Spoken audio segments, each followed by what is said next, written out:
Hi guys! Isi-share ko lang din dito sa video yung naging sagot ko kay Ma'am Emily Cortez sa follow-up question niya.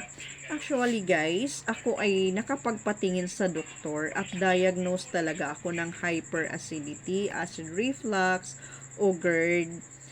Niresetahan ako pero hindi naman yun pwede na yun mairekomenda ko sa inyo yun na i-take din ninyo kahit hindi kayo nakapagpa-check up. Mas maganda nakapagpa-check up tayo guys para mabigyan tayo ng katampatang gamot, yung eksaktong gamot kasi yung doktor sila ang makakaalam kung paano natin iti-take kasi alam nila yung dosage na kinakailangan natin. So ayun.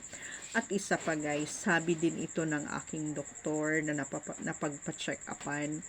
Kahit naman anong take natin ng medicines kung hindi naman natin isasaayos ang ating mga sarili, kung mabubuhay pa rin tayo doon or mananatili tayo doon sa mga bawal na yun ang nakakapagpa-trigger ng ating mga hyperacidity, wala din mangyayari. So dapat alisin natin sa ating buhay ang mga pagkain o ang mga o ano pa mang bibigay sa atin o makapagpapataas ng ating acid.